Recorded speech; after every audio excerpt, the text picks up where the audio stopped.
I'd like to call this meeting to order. This is our June 1st special meeting of the Jefferson County Board of Education.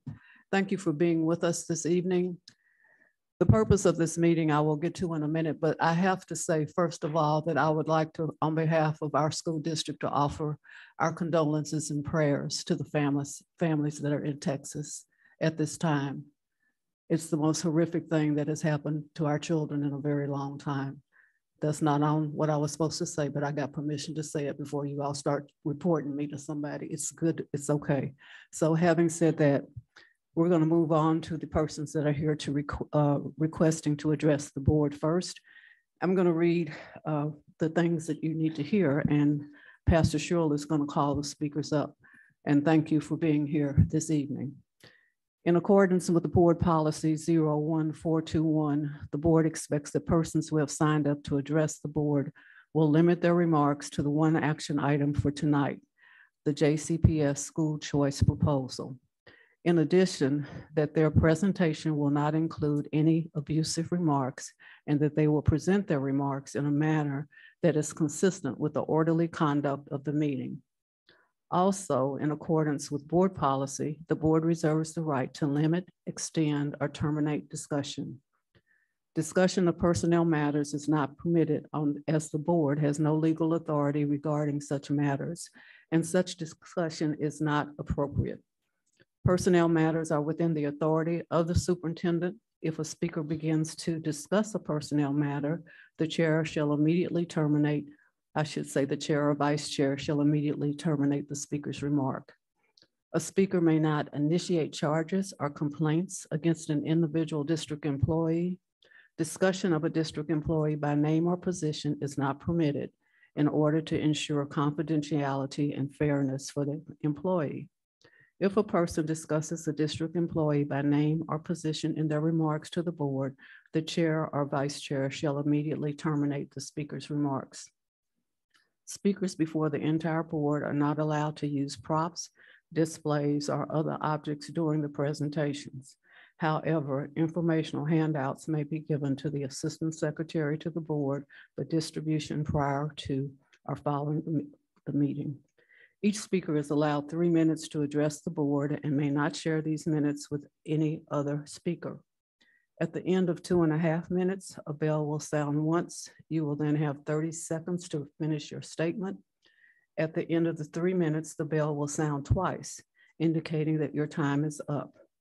The superintendent will look into the speaker's issues and, if necessary, represent the board in following up or recommend action to the board. A maximum of 45 minutes shall be allocated for speakers during tonight's special called meeting. Current district students shall be placed at the front of the list of speakers. The full board policy concerning public participation in open meetings is available for viewing on our website and at our sign-in sheet. One other thing I would like to say, if you ask a question tonight, we are not able to answer your question. That will be deferred to the superintendent and someone will get back with you. So if you answer a question, we are not at this time available to answer your question, but it will be responded to by the superintendent. So at this time, I'm going to turn it over to Dr. Shaw. Leslie Marcelino.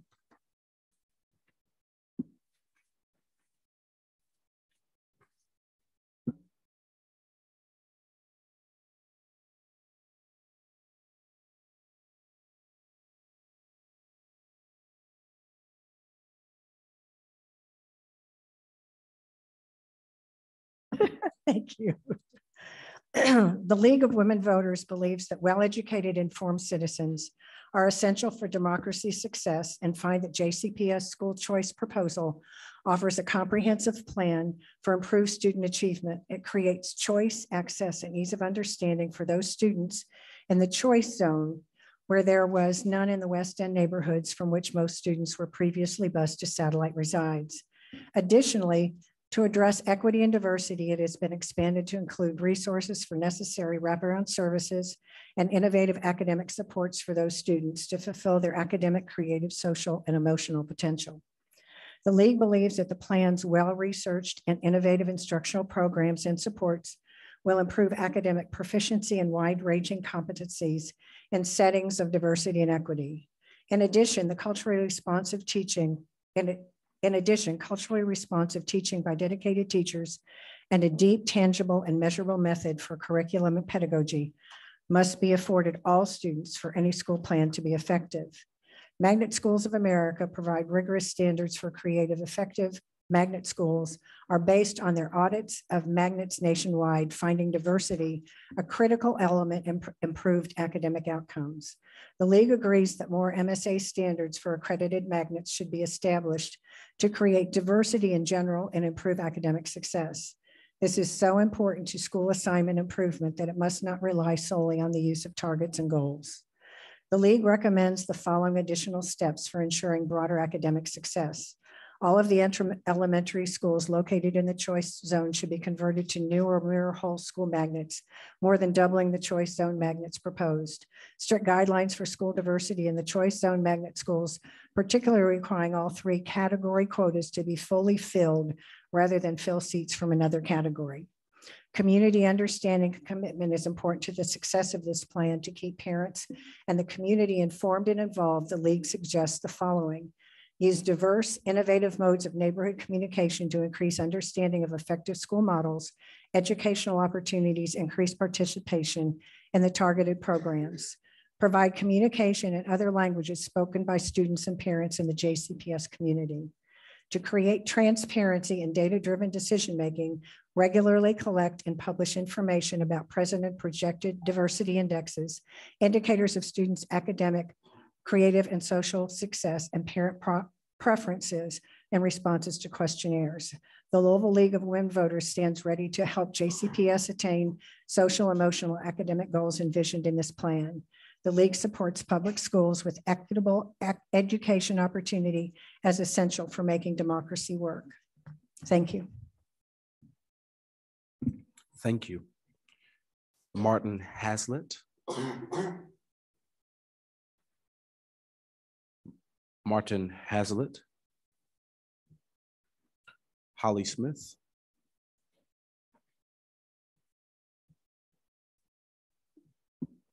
Good evening, members of the board. This evening, I come before you as principal of Western Middle School for the Arts, where performance matters. I also come to you as an artist and an advocate for my students, teachers, and school community.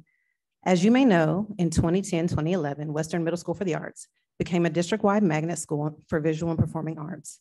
All students attending Western Middle School were given opportunity to choose from an area of focus in dance, drama, visual arts, band, string orchestra, and vocal music. With the closing of Meyer in 2014, Western Middle School for the Arts began receiving students that were not a part of the magnet program from the surrounding area. That changed our status from magnet school to magnet program. Although we shifted from a magnet school to a program, we then, as now, continue to function as a full magnet school, which means we make no difference between those that come from our resides areas and those that are actually accepted into our magnet school. However, this does create some challenges when students are not interested in the arts and do not choose to be a part of the school community. With the proposed school assignment plan and the addition of the new Weston Middle School, the Western Middle School for the Arts community is excited to be reconsidered for full magnet implementation. Many families are looking for diverse, high-performing schools that cater to individual student interests, talents, and abilities. We believe our school, as a full magnet, can help meet this need. This will allow us to cast our net further to reach performers from across the city while deepening our relationships with surrounding elementary schools throughout the West End, creating opportunities to partner and mentor with students, teachers, and family, and introduce them to Western Middle School for the Arts. In addition to supporting families, this will allow us to better align with LPAS and YPAS, our magnet sister schools, creating an even stronger K-12 arts training option for JCPS, while also building a strong foundation for students who want to explore other high schools throughout the district. Academically, it will allow us to strengthen our focus on aesthetic and critical thinking, creative inquiry, and artistic excellence. It will help us be a better, more attentive home to young artists from all over Jefferson County, as well as provide supports for students throughout the district who have been identified as gifted and talented in visual and performing arts. In closing, the arts have a remarkable way of bringing people together. They build community, create a sense of belonging, and can develop life skills that will reach beyond the classroom. The arts and Western Middle School for the Arts are a safe haven for the creative, the eccentric, the eclectic, and the bold. We believe that academic excellence is the key to success for career and college readiness. To transition our school into a full arts magnet, however, will have lasting impact on both our school, community, and community at large. Western Middle School for the Arts can be a catalyst for diversifying the arts community throughout Louisville, positively impacting audiences, artists, and art educators. We are excited and inspired by the possibility. Thank you. Raul Cunningham.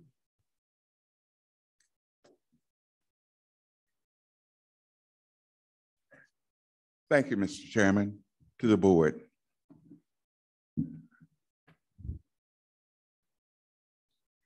The original Jefferson County Schools student assignment plan was a result of litigation filed by the Louisville branch in the ACP. For more than 40 years, Jefferson County has been celebrated nationally and locally for its efforts to integrate its public schools and provide equal education for all students. Tonight, you are poised to enact and approve a plan that represents a dramatic reversal of your past principles and policies and establish neighborhood schools. The choice zones will largely be segregated and concentration of extreme poverty and Black student bodies. Although we regret that some aspects of diversity are not included in the plan,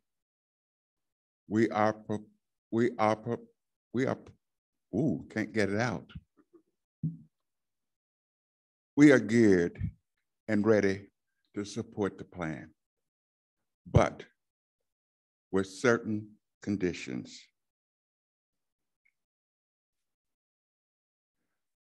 The comments in the plan, the commitments in the plan to the community must be implemented. JCPS must strengthen its accountability process. JCPS accept that it has a major problem with trust in the overall community.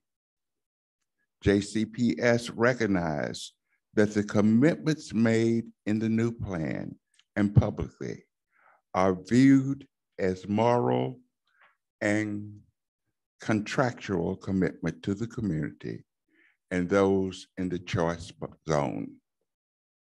We support the plan based solely on the need to address the achievement gap.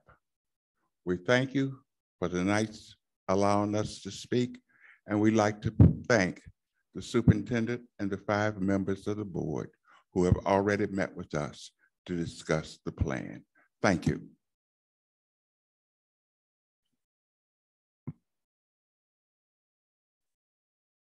Robert Folk.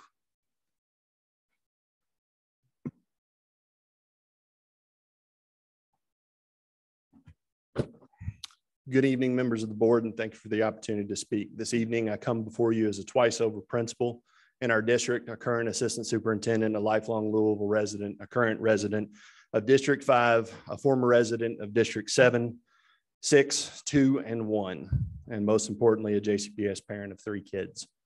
My youngest, Eleanor, will be under this assignment plan for the next decade, and hopefully I'll work under it for the next 15 years. Our current system is not what we want. We know that it is not equitable to the students of our city, and frankly, we are long past time in revising it. This is a historic vote, which will impact and change the landscape of Louisville well past our time in education. The choice zone, coupled with our new funding model that you passed based in equity, begins to resource the schools that we have critically shortchanged since before my grandmother taught Muhammad Ali. We all know that this is just a beginning and a clear path to see into a reality a Louisville where one day 9th Street is just a street and not a dividing line. In the choice zone, I am beyond excited to support the new West End Middle School. This will be a personal highlight of my career as an educator. I am excited about Western Middle School for the Arts. Principal Smith is going to make it sing. Shawnee Middle, Principal Rice will continue a pathway to excellence as full district magnets. Lastly, I have worked in several other districts. One of the biggest benefits of working in other districts is clear feeder patterns. When I was principal of the Marion C. Moore, I was fed from dozens of elementary schools. No principal, no matter how much they try, can meaningfully build relationships with that many schools. At Iroquois, I received students from all over the city, from many middle schools, again, the same issue. In my role currently, I can see the benefit of a clear feeder pattern, and I'd like you to take Lassiter as an example. 100% of the students at Lassiter will go to Fairdale unless they submit applications to other schools. This allows the new principal there, Dr. Dietrich, to fully commit to a model that prepares the students of Lassiter to be Fairdale Bulldogs. They can build authentic, meaningful relationships and partnerships with Fairdale, adopt the middle school Explorer work, and better prepare and create a sense of belonging for these students transitioning middle to high. The same rule applies elementary to middle. With fewer feeder elementary schools to the middle, it allows for real relationships and transition points to be built within our schools. I'm not in front of you tonight because Dr. Polio twisted my arm or cajoled me. I'm here as a district employee and as a parent, and as a former principal and a lifelong resident of our city. I fully support this plan. Thank you. Thank you, Dr. Folk. Frank Simon.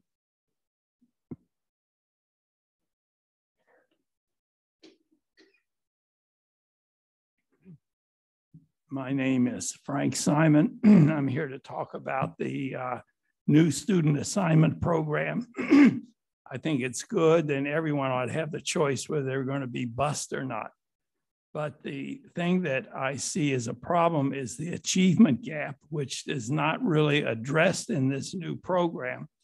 And I'm looking here at the Kentucky Summative assessment. And it says Jefferson County Elementary School reading proficiency rate for whites is 44.6 and for blacks is 15. And the proficiency rate in math for whites is 35.0 and blacks is 11.3. I've been in Louisville quite a while, and this situation has been going on for years and years and years, and nobody seems to care about it. But I think it's time that the teachers union wake up and let some of the good teachers go to the West End schools and teach those children. Thank you. Thank you, Dr. Simon. Milton Seymour.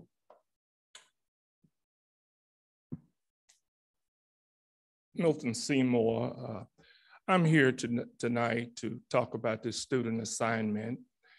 And one of the things that I have a problem with is 47 years without rerouting Jefferson County with the school assignment.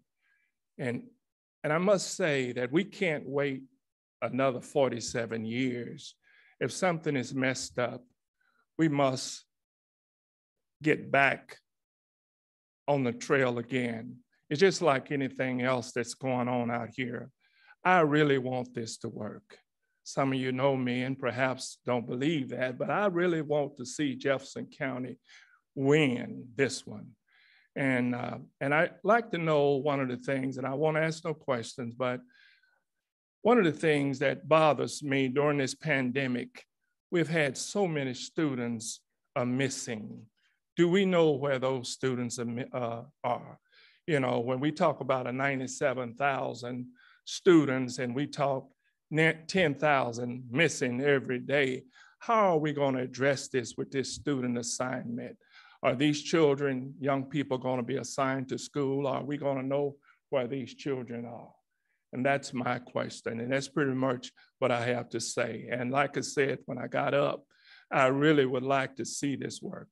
And I don't want to wait 47 years. And I don't believe I got 47 years. Thank you. Thank you, Reverend Seymour. Ramsey Sabry.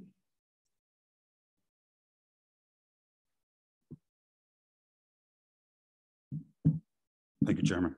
The Louisville Urban League is prepared to support the proposed plan if JCTA supports the plan in a meaningful way, because it will not be successful without some changes to the collective bargaining agreement.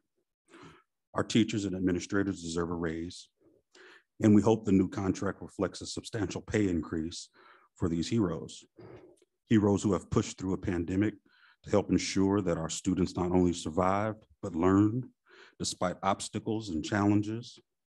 We know the criticism and critique of broken systems and even have our own, but we understand that our educators are the best example of what is working for our students, even in spaces where the system itself might be failing.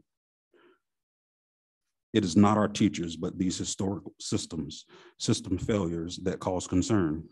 We believe the superintendent and his team have worked to propose a student assignment plan that centers student needs. We also understand that the only way the plan can be successful is complete implementation. Thus, it is imperative that we highlight the pieces of the puzzle that are incomplete without buy-in from all, including but not limited to JCTA. JCTA is a powerful entity, more powerful than many in our community realize, and we need their help. In order for the student assignment plan to work, JCTA must hold true to its mission, not a part of its mission, but all of it. We see and have joined some of the battles that JCTA has fought in our state, and know that in such a contentious world, it is easy to get caught up in fighting for retirement benefits and putting in place guardrails to protect educators, that they forget that our teachers signed up for this work in order to ensure the success of every learner. While JCTA must advocate for the rights and interests of its members as it relates to salaries and benefits, JCTA must also fight to advance the reason its teachers became teachers in the first place. There is always a simultaneous need to prioritize promoting success for every learner. There's always a simultaneous need to advance human and civil and economic rights for all. There is always a simultaneous need to serve the active voice for excellence in public education. For example, the current contract rightfully allows teachers to choose which schools they apply to and work in. This often leads to the best performing schools with the lowest rates of poverty having the most tenured teachers. In other words, the average tenure of a teacher at the former Roosevelt Perry Thank you, Mr. Sabry. Lyndon Pryor.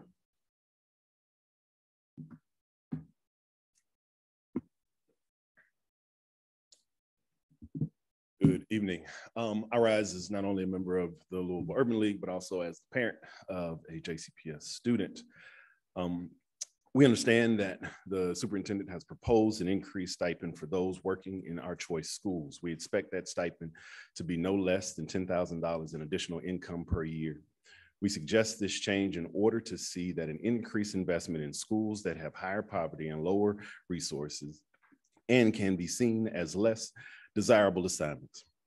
We support the student assignment plan only to the extent that things like this will be negotiated and reflected in writing between the district and JCTA, because these are the moving parts that will help to make the plan successful. Choice schools need supports to build a base of mentors with tenure who can help to stabilize infrastructure for those schools. We must end the revolving door in these schools, and we understand that the union must help us do that, because their mission requires that they not only promote the success of every learner, but also advance human, civil, and economic rights for all, while serving as the active voice for excellence in public education. We also believe the student assignment plan will be made strong by prioritizing hiring in choice schools. There is really no other way to ensure that the staffing necessary to manage the concentration of such high needs students. So, for example, we believe the union leadership will agree that should a choice school and another school have openings for certified science teacher, the hiring in the choice school will be prioritized. We do not want to see the creation of more high poverty schools. This is and has been a recipe for disaster for educators and students. Our expectation is that should we find that students in choice zones and not exercising their choices, the board and administration will work to review the challenges and not allow schools with numbers like 85% poverty to exist in our community. Success of the plan will also require that the choice schools be put before families, before our families, and students be given quality choices. We also believe that the student assignment plan cannot be successful if the funding being set aside for AIS schools is not enough or is not committed long-term. We believe that the student assignment plan that we currently are operating under may well have been designed with good intentions, but because there is no fidelity to the plan, it could not work. In a nutshell, we support the plan if JCTA supports the plan. And if this board and the current and future administration of JCPS are willing to commit to our students in a way that is responsible to the data that we will gather after a year or two of implementation, we will support the plan.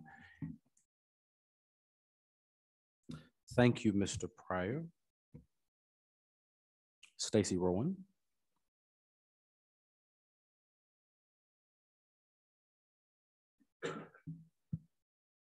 Hello, my name is Stacy Rowan. I'm the principal at Slaughter Elementary School. I don't have a script to read by, but I wanted to publicly come and just talk about my experiences growing up and my appreciation for Dr. Polio for even having the courage to put something like this on the table. When I was growing up, I grew up in Village West housing projects and also in the West End. And when I was in school, I didn't have an option. They told me what school I was going to, and I went to that school.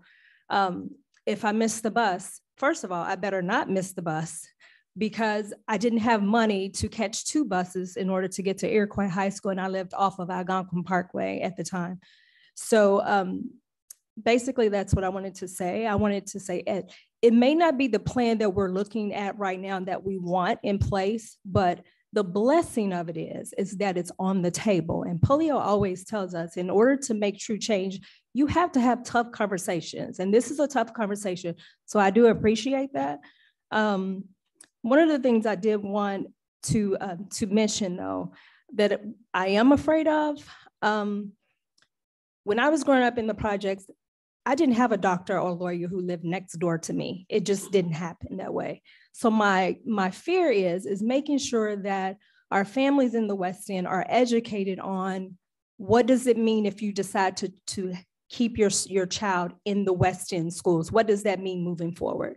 So if we could talk about that. And then lastly, so the resources that we're providing AIS, I just wanted to just state this. Box instructions are not a one-size-fits-all. As a principal, I would love to have the autonomy to get the best fit for my students. I know my students are majority Black and brown, and I would like to have that type of autonomy in order to determine what's best for my kiddos. Thank you and have a blessed day. Thank you, Principal Rowan. Don Wilson.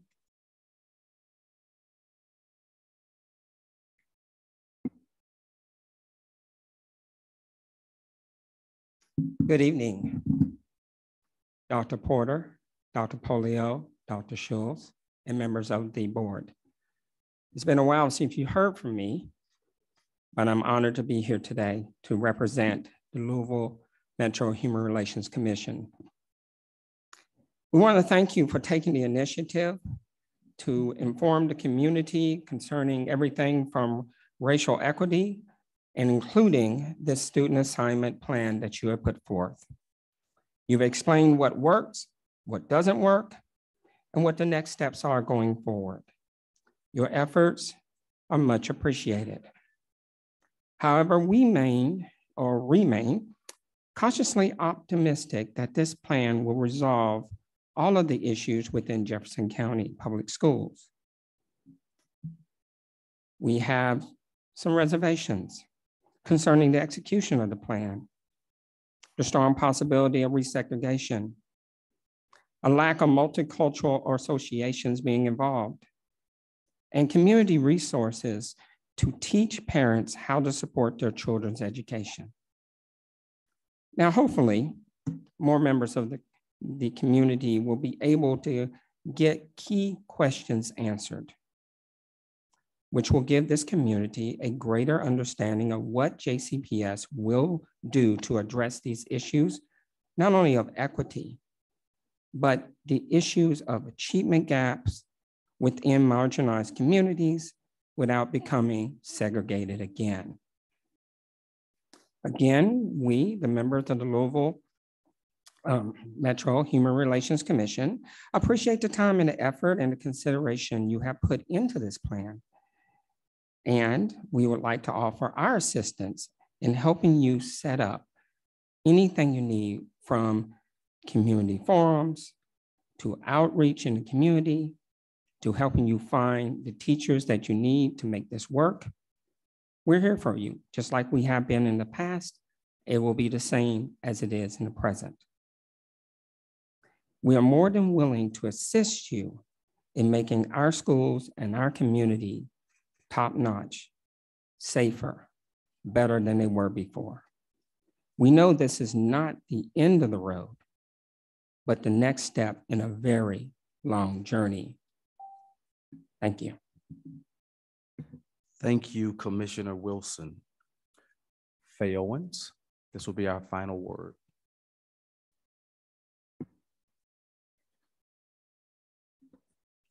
Good afternoon, Dr. Polio, Chairperson Porter, members of the board. The Coalition of Black Retired Principals and Administrators want to thank you for taking the time to meet with us and to answer all of our many questions and providing data when requested. Thank you, Dr. Polio, and your team for listening to us and including most of the recommendations in the student assignment plan that we recommended. An email was sent to you last night, your team and the member of your board, regarding the achievement gap. We want JCPS to succeed and hope that the plan is successful for all students, especially Black students. We support the plan, but are still concerned about student achievement, implementation of the plan, accountability, and diversity. We look forward to transparency and continuing dialogue about the plan. Good luck. Thank you very much. Thank you, Ms. Owens.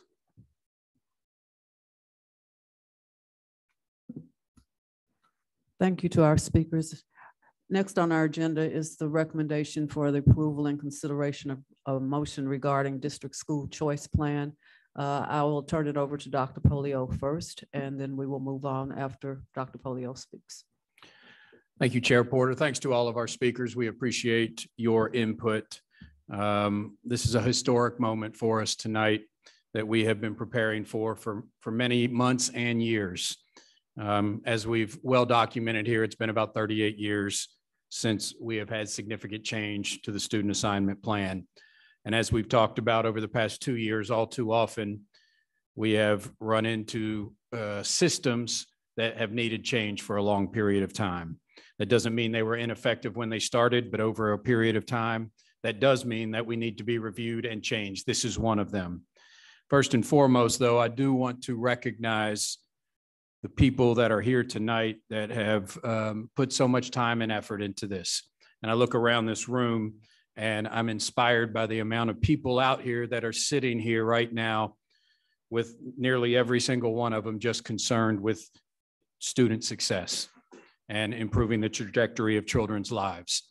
And so I thank you for that. I thank you for the input. I thank you for the struggle that we've gone through to get this plan to be the best it can possibly be at this point right now. First and foremost, I want to recognize if anyone who is an employee of JCPS or a retired JCPS employee, could you please stand for me, please? I just hold up my hand. You can. And I want to say, as this group stands up right here, this is JCPS. And when I hear people talk about JCPS, this is JCPS right here. These are the people that come to work every single day to meet the needs of our kids during very difficult and challenging times. They have put so much into this work. I'm inspired by every single one of you. I thank you for all of your work. A part of this is making the work easier or better for you. Thank you to all of you. I appreciate you so much. Once again, folks, this is JCPS. When I hear people talk about JCPS in a negative light, this is JCPS. Thank you.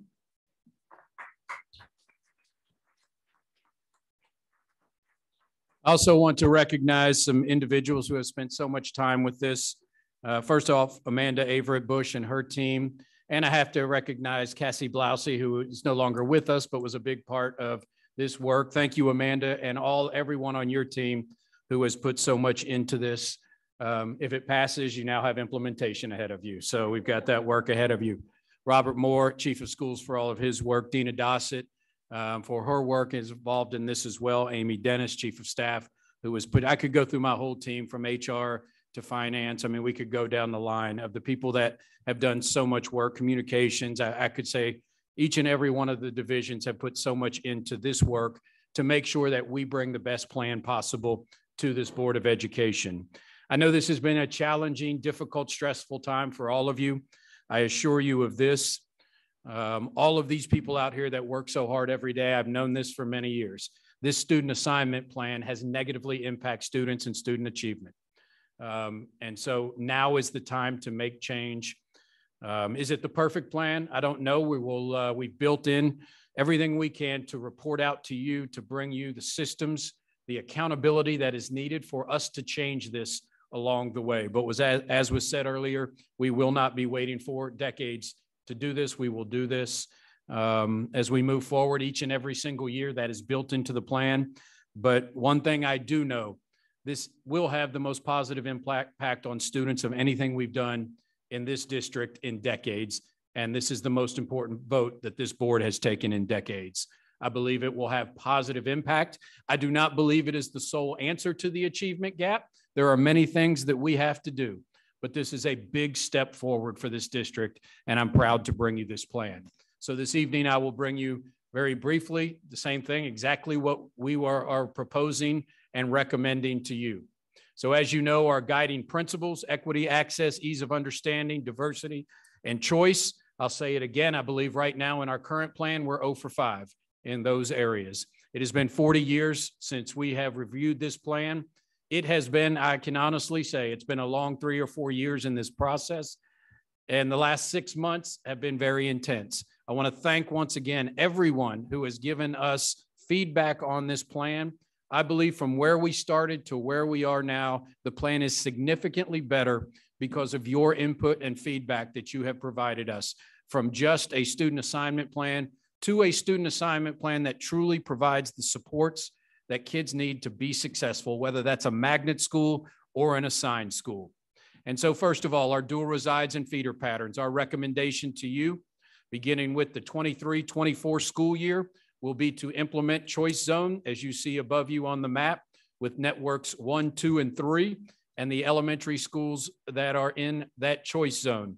Students in that choice zone will have the opportunity, will have 2 resides, as you know. So in the middle and high school will be 2, and all the magnets and other choices they will have. And then at the elementary schools, it can be as many as 10 choices they have. It will be guaranteed a choice either in the choice zone or in the reside zone upon your approval.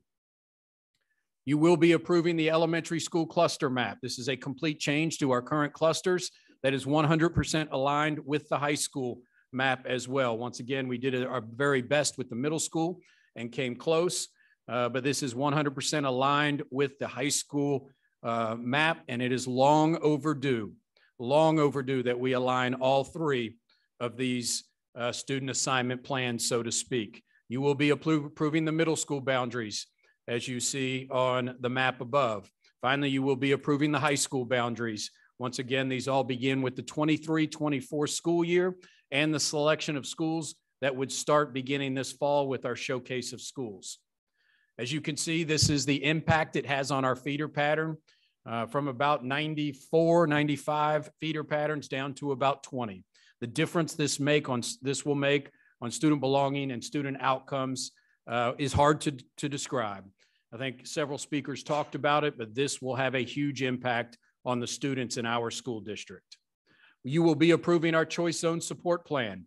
You know that we are asking this board for a $12 million investment each year in our 13 schools. High school, the Academy at Shawnee with an additional $2.5 million. Our new middle school with the addition of $2.5 million to their already existing budget. And then the 11 elementary schools with a total additional $7 million. We are asking you once again through policy that this be a 10-year commitment. We do know, as I've said before, we can't bind future superintendents or boards to spending, but what we can do is ensure the community, it is in writing, it is a part of the plan, and it is a part of policy. Therefore, any change to this would require a change to that policy, which would have to be publicly done, which whether I'm sitting here or we have other board members here would be a signal to the community that that is happening. We are talking about the expanded academic supports, as you see the list above. We are talking about additional non-academic supports in our choice zones, from counselors to mental health practitioners to additional extracurricular activities. We are talking about teacher pay, increased teacher pay for those in our choice zone. We hope to have and believe we will have that finished, hopefully for you to vote on by Tuesday. So you will have that exact figure and dollar figure to for the contract to approve on Tuesday for your approval. We will have a project manager. We will have additional instructional staff, professional development opportunities. Once again, these are a menu of items because we do want to give autonomy with principals in alignment with the director of or the project manager to make decisions on what's best for the school community. Smaller class size, we know at elementary, we're capping that at 20-1, and that's smaller class size that will have impact, one-to-one technology and facilities, including athletic facilities for the Academy at Shawnee. So you know there's a very extensive choice zone support plan, so that is just a brief overview, but you will be approving that tonight. You will also be approving significant change to our magnet strategies that aligns with Magnet Schools of America. That include a clear magnet purpose for the district, program standards, the ability for our office to review non-magnetic magnets and make changes to those, move identified magnet themes to whole school models, as the principal of Western Middle School talked about, dedicated resources and support, a magnet redesign process you are approving, diversity targets and goals. We are removing school-initiated exits. We are having centralized lottery for those that have that, and we'll align those mirror themes. We have a commitment to replicate our popular magnets, starting with our performing arts elementary school in the choice zone. A new technology platform that we are ready to implement that will improve parent outreach. You know, we talked about the magnet boundaries, so we do have maps for some of our magnet boundaries, whether that's traditional or whether that's math, science, technology. Continuing our pathways K-12, and then as you know, the schools that are listed below, I won't read them all, but creating whole school magnets like we talked about at those elementary schools in Shawnee Middle, Western Middle, and Western High School, and then upgrading those facilities along at Western High School as well. So moving the work forward. I did want to make sure that we highlighted on some of the changes that we have implemented. I covered verbally with you this last time, but I wanted to make sure that we had it in our plan. So we are adding academics as a metric and added this into the policy and the evaluation plan. We will have benchmark data for this coming year. Then we will report that data on an annual basis to the board. That will include school level data, the entire choice zone data and choice zone and student level data based on whether a student remains in the choice zone or chooses the reside zone. We added the 10-year commitment that we talked about, incorporated the Office of School Choice that will make every effort for families if they leave to have their first or second choice at elementary school. Upgrade to facilities, I've already talked about. Replication of the elementary performing arts in the choice zone, talked about that. We are removing criteria as a requirement for transfers. That was a policy committee decision. We are incorporating a quarterly and annual report on staffing and budget in the choice zone so that you can see actual staff salary incomparable to similar size schools outside of the choice zone. We incorporated the hiring advantage for choice zone to start earlier, clarified small class size information, incorporated the fact that choice zone principals will be provided a mentor and our increased autonomy, clarified our goal to work towards more certified magnets, working with MSA specifically in the choice zone, and added the responsibility in the job description of the Director of Choice Zone Support to collaborate with DEP to support equitable practices. So as you can see, we've made significant improvements and changes to the plan. Once again, I thank those community representatives who have been a part of this as well. And so finally, our timeline that I would like everyone to see once again. You know, we are at the end of the 21-22 school year. We have met with this board significantly. That's just the 5th time. And now we bring you this recommendation for your approval. In 22-23, you can see the list of things that we will begin the application process for the choice zone. We will start with the showcase of school. 2 new elementaries open on the first day of school this year. We're really excited about those. We'll eliminate school-initiated exits, start the centralized lottery, look at our magnet plan. School Mint goes live. We won't have open enrollments anymore. Those will go to transfers, and we will begin the transfer system changes. 23-24, the first day will be our first class of the choice zone, kindergarten, 6th grade, and 9th graders. It will be the first year of our new suburban, so to speak, boundaries. Western Middle and Shawnee Middle School become full magnets. Hawthorne becomes full magnets. We consolidate Foster and Coleridge Taylor into the Montessori, and one of them being Montessori. Removal of non-magnetic magnets. Western High School begins the transition into an IT and STEM magnet. And then 24-25 and beyond, we continue each year with the implementation of a new grade through the 28-29 school year. That is the implementation timeline that we will begin. I will also say, as a part of your approval, you are approving a few job descriptions, which include the project manager that we've talked about, and then 2 parent outreach coordinators as well to work in student assignment, to be out there and inform families and talk to families about their options targeted specifically at the choice zone. And so once again, items to be approved. I won't read these again, but you see the policies in front of you. The maps of the elementary, middle, and high school boundaries, the maps for elementary, middle, high school traditional and MST, organizational charts and job descriptions, which I talked to you about. That project manager will report to the superintendent. The organizational charts and job descriptions. We are once again negotiating the salary stipend for the choice zone. The negotiations are going well, and we plan to have that to you hopefully by Tuesday. The following schools, as you can see, becoming full magnet schools, and then the renaming of John F. Kennedy Elementary and Shelby Academy. While magnet programs stay, that name will stay. Once the magnet is gone, those names will still remain John F. Kennedy and Shelby. They just won't have traditional and Montessori in those names. So that concludes what we are recommending to you this evening. I can't thank this board enough for having the patience to where I know we have spent hours together working on this, getting your feedback and input. Once again, I know it's been a difficult and challenging vote and time, but I will say this once again, I think this is the most important thing that we can do at this time, or that has been done in many years.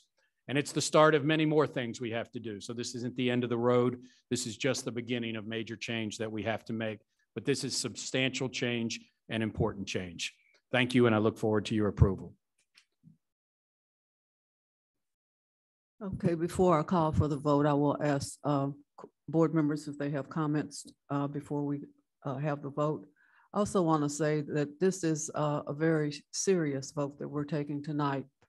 And not only will I ask you for your vote, I will ask you if you have any remarks to make as it pertains to your vote, because we represent 7 districts here at the table, and we have all had conversations with various people. So you don't have to say anything except yes or no when I call for the vote. But if you have some other things that you would like to say with a 5-minute minimum, then I would like for you to share your thoughts, if that's okay. So before I call for the vote, are there any questions or comments for Dr. Polio before we start the vote? Ms. Duncan. Just a comment, and want to thank Dr. Polio for his leadership and courage and determination to get this done. I was here as a teacher in 1975 when this began. I've watched the evolution of this plan. I've watched its evolution into something that was not serving our students from the West End as it originally was intended to do. So I am so thankful for your leadership through this and for the detail of this plan so that we can nail this down and give our kids a better chance at being successful. I do want to say that allowing West Louisville parents to choose closer schools will likely make our suburban schools look less filled with students from the West End. But that doesn't make our schools in the suburban area less diverse, because we have so much diversity out in the community right now, and our neighborhoods have become so diverse, and our schools tend to look like our neighborhoods even right now. And likewise, choice zone schools will likely look less diverse. Maybe they're not diverse right now, and they will remain that way. But that doesn't, I don't think that is going to interfere with anything that we have in planning here, because our desire is to fund our schools equitably, and not equally, but equitably, as we have done in the past. And if lack of diversity is a problem, we should have been talking about that when we talked about our schools that we've created, our schools of color that we created. So I really feel optimistic that this plan will move forward in a positive way.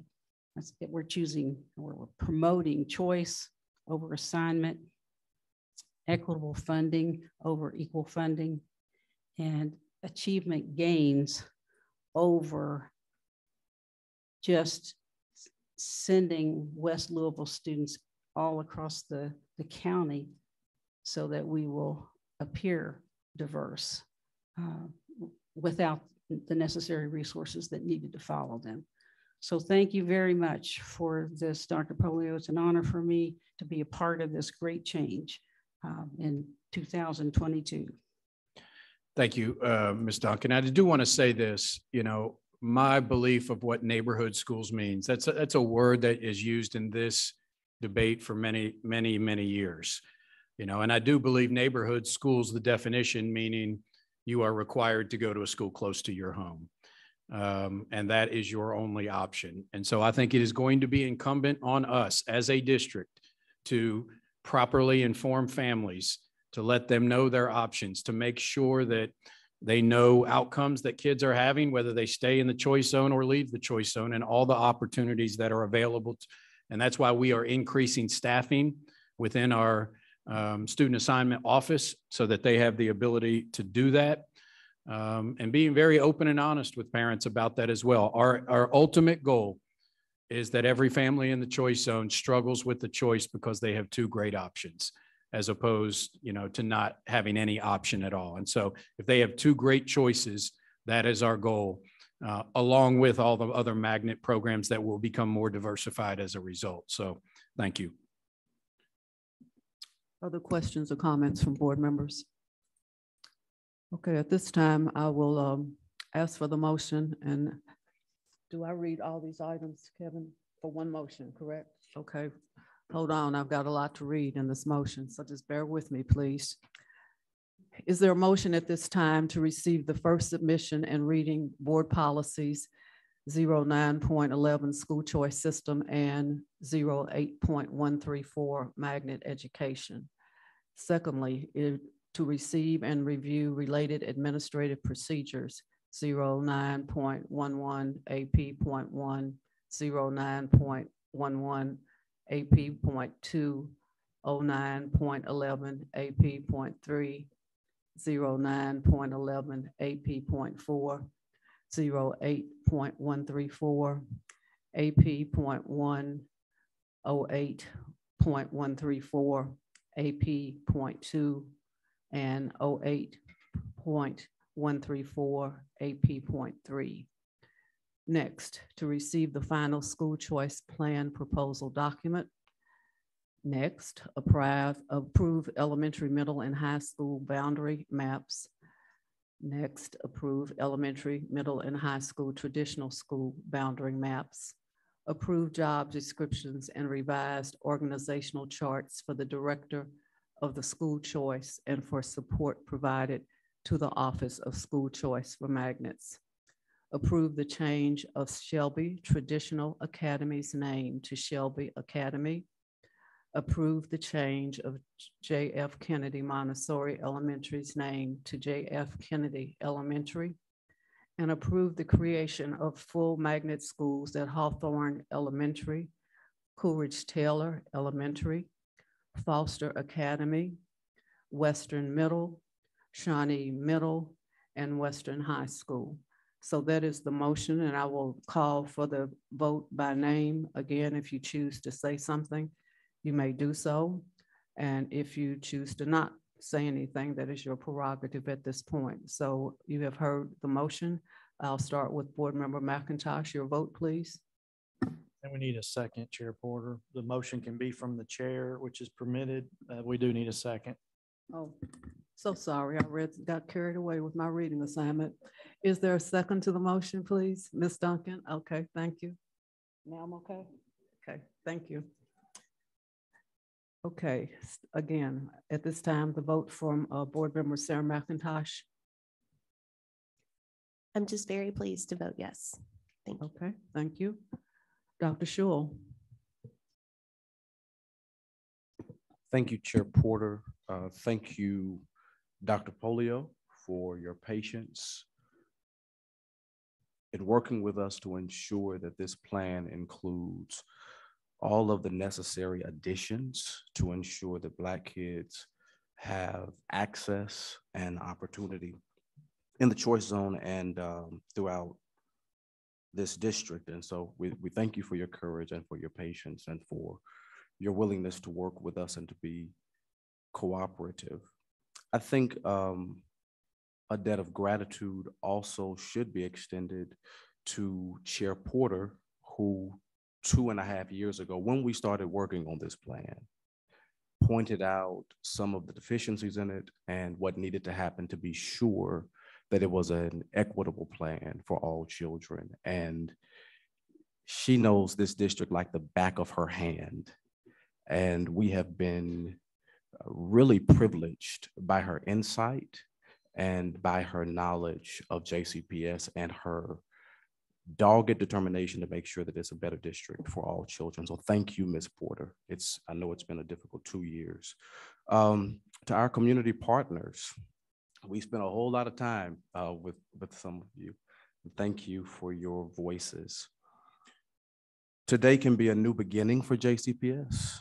It can be a new beginning for Black children, and it can be a new beginning to rebuild trust.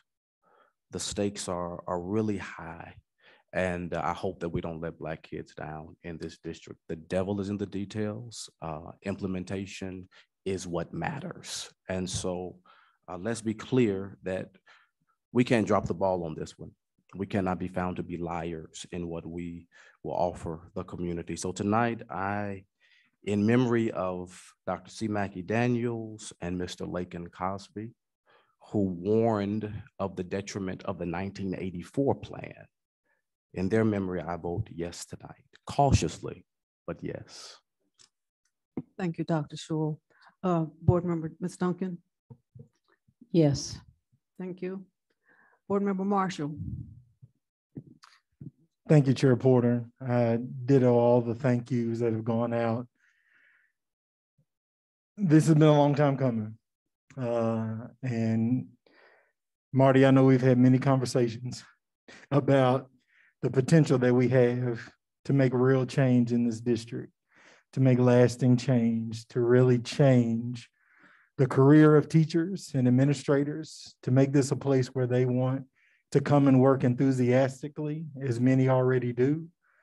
The potential for kids to see themselves in curriculum, to see themselves in every program, and for families to have choice that align with their character and what they want for their kids. And so tonight, I am excited because I see a lot of potential in this plan. But that potential will only be realized if we as an entire community get behind it and come together. Our schools are just a mirror of what our community looks like. And so tonight I will be voting yes and urging the rest of our community to say yes to our kids, yes to our schools, and yes to the potential that we have here at JCPS. Thank you. Thank you, Board Member Marshall. Board Member Craig. Thank you. I'm feeling the weight of the moment. I know everybody is. Nobody came tonight to argue for continuing what we're doing. And nobody has approached me at any point over the last 3 years to say, no, the plan as it is today is what we need to continue to do. I still remain frustrated that the district didn't do this before, but I think it's a credit on top of everything that we had done recently that we also had the gumption to take this up. You say that this is the most consequential vote that we've taken. I know that in May of 2020, we did a really gutsy, brave revenue increase. We went through some hard fought battles over COVID. We've just done the school security. I'm exhausted for the last 3.5 years, but I'm proud of this, and I'm proud that we're brave enough to do it. Quick message from Cassie Blossie, who is in an airport right now watching the meeting. Thank her. She said that she was crying, and I want to acknowledge her as well for the work that she's done. So that's it. I vote yes. Thank you, Board Member Craig. Dr. Chris. I vote yes, and similar to so many other people, I want to thank everybody in the community that has taken time to not only give us feedback, but to research the issues and get to know the issues, to give us knowledgeable feedback that could actually be very helpful to making the plan better. And the only thing I would say to those community partners, and I know some of you do this already, but you know, even if this was or is, even, let's say it is a perfect student assignment plan, it can't on its own get children in our community where they need to be. There are several other decision-making entities in our community that make very consequential decisions in the lives of kids throughout the city. You know, we have a state legislature that refuses to fund education in any meaningful way, that continues to try to cut funding from education. We've seen a 16% decrease since 2008 in state funding for education. So when our state legislators do things like that, when our Metro Council people and mayor refuse to take action to help, you know, the 5,000 or 6,000 homeless kids that attend JCPS, when our council members and mayor and state legislators refuse to take action to assist the 70% of JCPS kids who are on free and reduced lunch. Those decision makers need to be held accountable for those decisions as well, just like the community has held us accountable for making this plan as good as it can be. And as I said before, I'm grateful to the community for having done that. So I vote yes on the plan. Thank you. Thank you very much. I have comments before I give my vote, but it will be a unanimous vote. First of all, thank you to this board for the work that you have done to make this happen. the conversations that you've had, and thank you to Dr. Polio and your team of people. This is not a one-person show. So I don't want anybody to walk out of here saying, you know, this is a one-person show. That is not what this is. This is public education, and it takes all of us to move it forward. I didn't write that down. That just came up out of my mouth, sorry. But that's okay. I'm not really apologizing because it's the truth. As the elected official representing District 1, and this is really important to me because District 1 is taking a huge impact. It's important to me because I was born in District 1. It's important to me because I started school at segregated Virginia Avenue. So I've lived it. I don't have to read the book about it, but it's important to me because this is public education. So I'm going to try to get through this and not be emotional. No promises about passionate, because that just comes with this package. So as the elected representative, I agree that our current student assignment plan is no longer working effectively for our students, our staff, and our families. I do appreciate the opportunity to review and implement a better plan. District 1 is a segregated district. That does not mean that our children will not learn. It means that they will receive all things necessary to learn. I want to recognize the historic Central High School because that was the only high school we could attend before integration. We had outstanding instructors and instruction. Students learned at the historic Central High School. Current data for District 1 indicates that there are 14,583 students in this district. 76.6% of the students are African American. I say that because for whatever reason, sometimes people that think that the only place we live is in the West. So that is not a true story. We have African American students in every district in Jefferson County. When listening and learning about this plan, there are messages and thoughts from two students that are a priority for me. In 2020, a 6th grade student said, "What I have learned is that this system has been built for us to not succeed."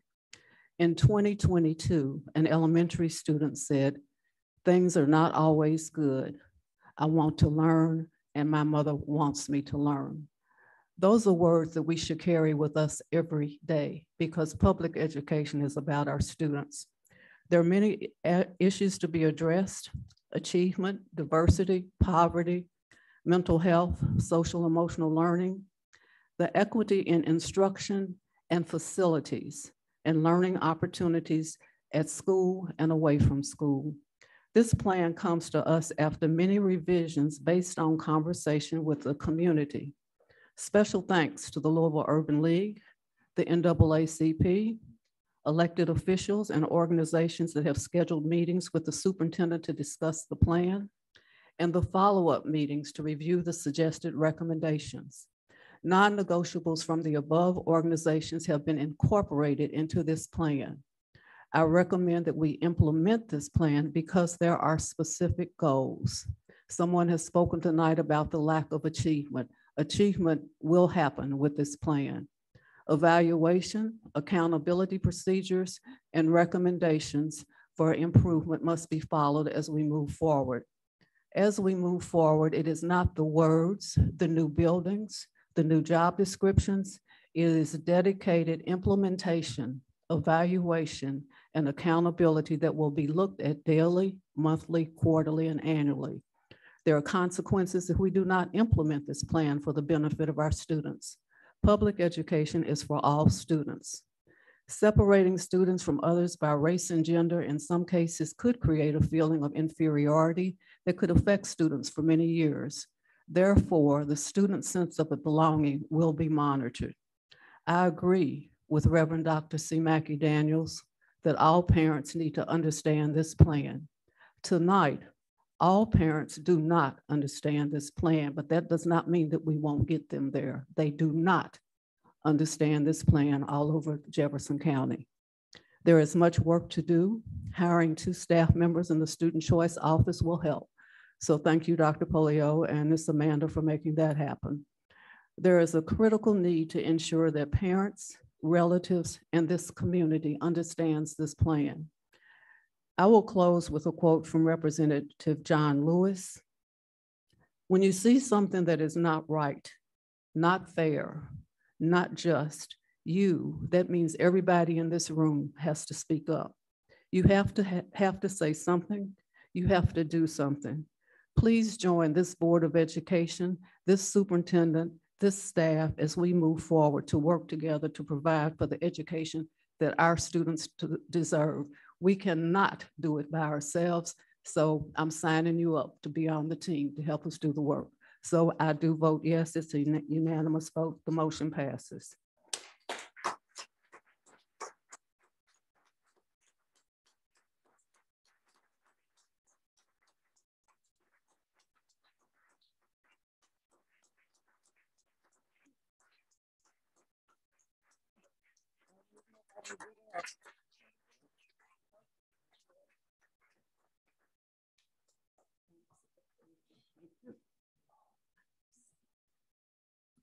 Thank you, everyone, for being here this evening at this great hour of 7:14 p.m. Is there a motion to adjourn? Motion by Board Member Craig, seconded by Board Member McIntosh. For this, I will not call the roll. Everyone that wants to adjourn, just wave bye-bye. Bye-bye. Thank you. Have a safe evening and be blessed. Thank you very much.